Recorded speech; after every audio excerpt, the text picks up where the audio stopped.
NSFW, Redditors who live in small secluded towns. What's a really ducked up dark NSFW thing that happened in your town that everybody knows about? 10 years ago a woman called 911 from the JC Penny parking lot, claiming to had just given birth. She had a baby in her backseat and the umbilical cord and everything. Took her to the hospital and it was obvious she had not just given birth. They found the real mother of the baby dead on a popular walking trail at a park in town. The woman had cut the baby out of the other's stomach and tried to pass it off as her own. As far as I know, the baby survived. There was a girl in my town who was paralyzed in a car accident, from which she was able to sue and receive a large settlement. She hired a guy to manage the funds for her who embezzled the money. She found out, so he left a parcel gum on her doorstep disguised as a Christmas present, which she opened and it killed her instantly. She was a single mom as well and I can't even imagine what her daughter has gone through. I grew up in a small town of about 2,000. It was a very conservative, redneck logging town. There was a girl in high school who was known as the school slut. She was a grade ahead of me. She never seemed to actually date anyone, yet everyone talked about how slutty and easy she was.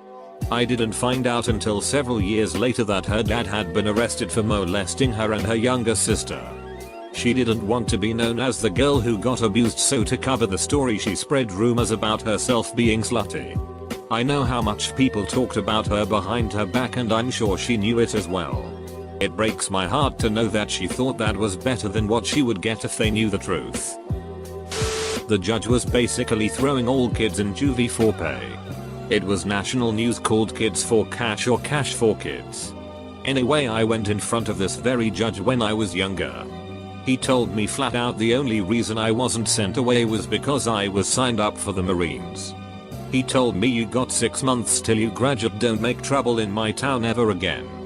To give you a sense of how corrupt he was, I only got caught driving 15 minutes after curfew.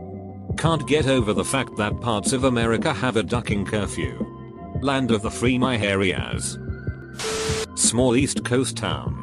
My mom broke up with her serious boyfriend and moved us kids to grandma's house.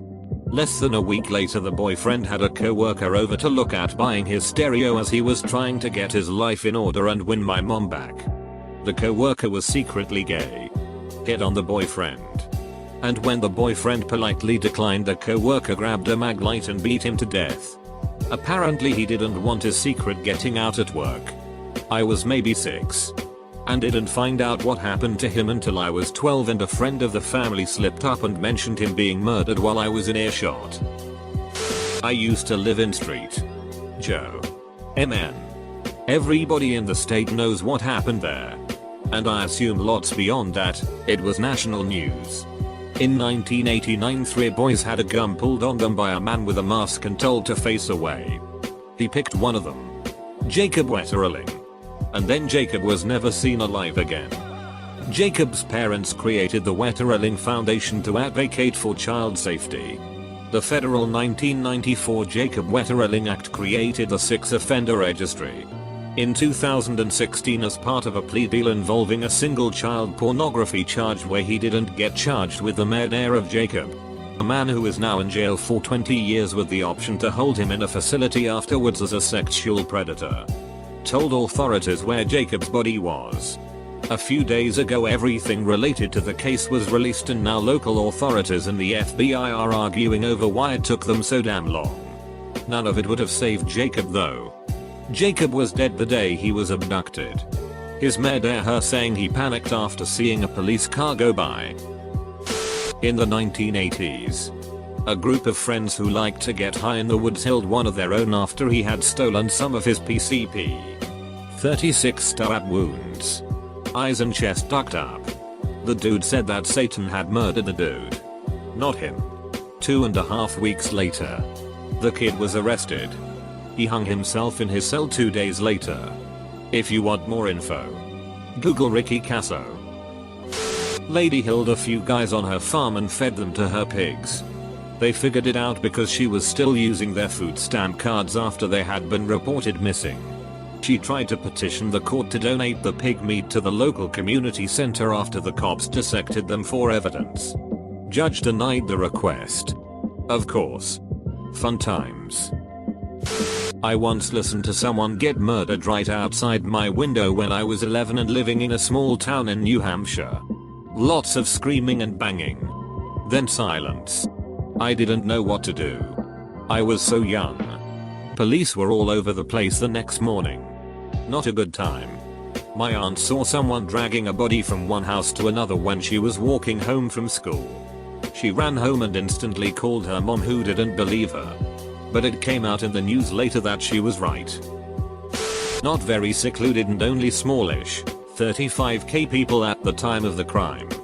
But ducked up nevertheless.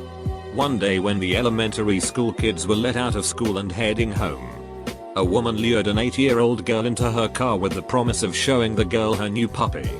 The girl was reported missing and security footage of the woman luring her was released. But no Amber Alert issued. There was a massive search for her. I remember seeing police helicopters hovering over the town and getting stopped by a blockade on the main street. They were handing out missing child flyers to all of the vehicles passing through. Roughly 3 months later, the girl's body was found in a wooded area 1.5 hours away. Police ended up discovering that a couple had worked together to lure her into their car and drove to a hardware store to buy a hammer and rope. The poor girl was sexually assaulted by the boyfriend and then killed with the hammer.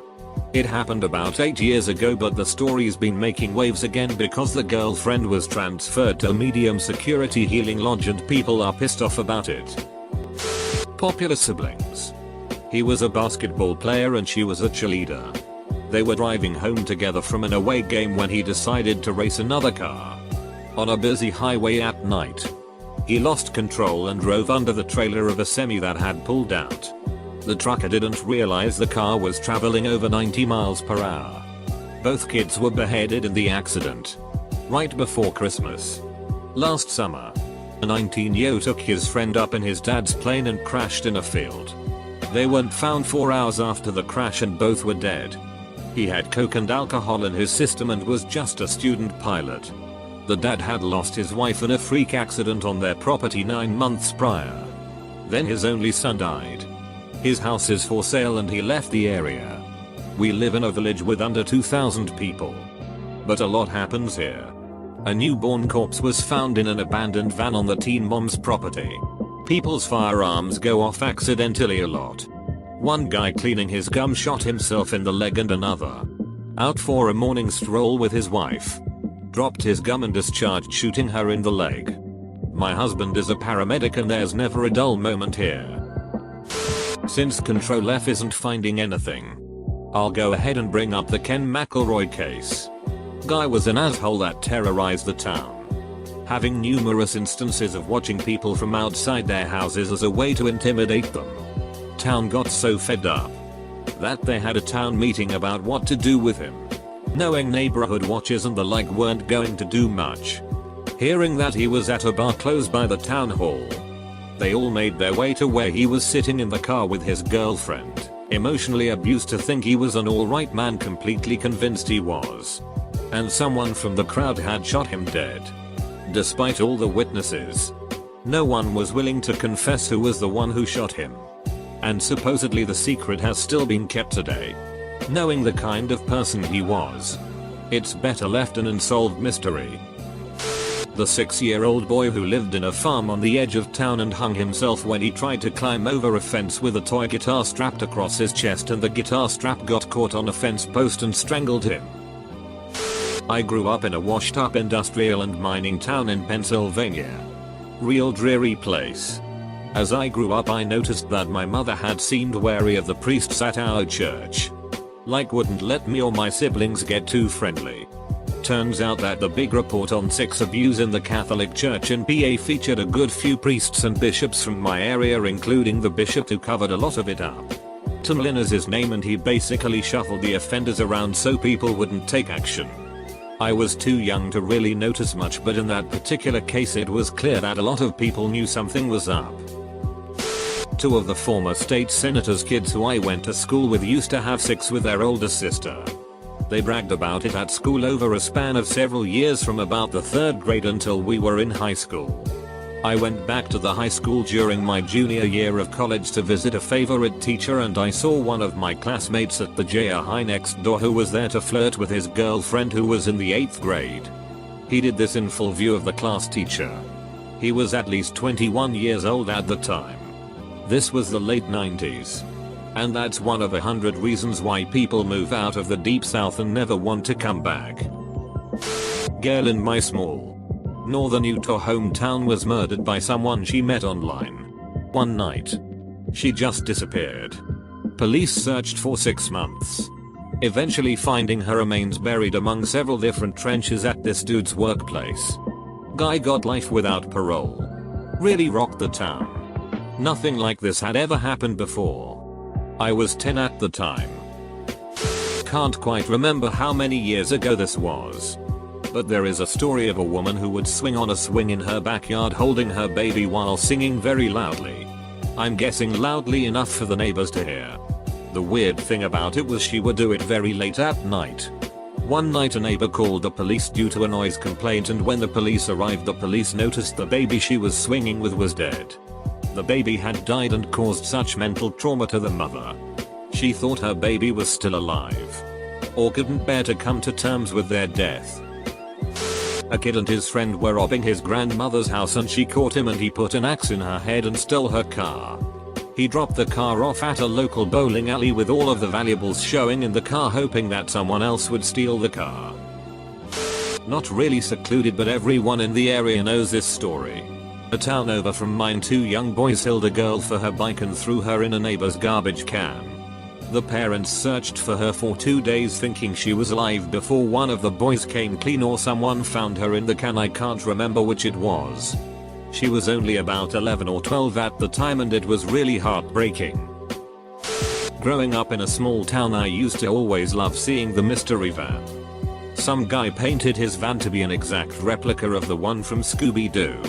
Spotting it was always a highlight, but then years later it was in the news because apparently the guy was a child predator. The van was a gimmick to lure children. I was about 14 when I found about that, and I just remembered thinking that my small town was tainted.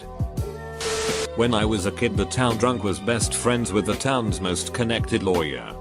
He got him off the hook so many times that I'm pretty sure the cops stopped bothering to arrest him for driving drunk. I'm amazed he never held anyone. Long story short, I got jumped by 3 dudes. One was a doctor's son. One was a pharmacy tech. One played basketball for a Christian league in France whenever he's not in town. They beat me with a metal chair into unconsciousness and beyond. I sustained around $6,000 worth of injuries, mostly around my face and head. Had to miss work for a while. Anyway, cops got called and actually stopped the car these dudes were in while they were covered in my blood and reeked of booze. But evidently the cops knew the guys, and according to reliable witness testimony, they just laughed about something and let them drive off. I tried to press charges against all these guys as my town is very small and everyone knew who they were.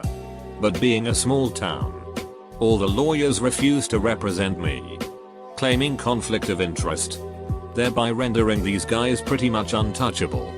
I did end up going to court with them over it, but as I couldn't procure representation, I had to go through a mediator and nothing happened to these dudes at all. My hometown is pretty small and in the middle of a cornfield. It's also right alongside the interstate, so it's fairly commonly traveled for people going between big cities. But the town is small, and everyone knows everyone's story. There seems to be one dramatic, tragic vehicular accident every year, typically involving school kids. One year there were multiple fatalities in a crash on the interstate at our exit, and the crash made national news as a bus was involved. We also made national news for having a testicle-eating fish, pacu, in our lake. Small farm town. 3 brothers went missing. Father said he sent them somewhere to protect them from their mother. Tried to hang himself. Failed and went to jail. I lived near a relative of his. They thought he might have hid the bodies in the woods nearby. I had a rescue team search my pond. It's been several years and still no sign of them. A while back a little girl has just finished school and was walking home and was taken by a van man.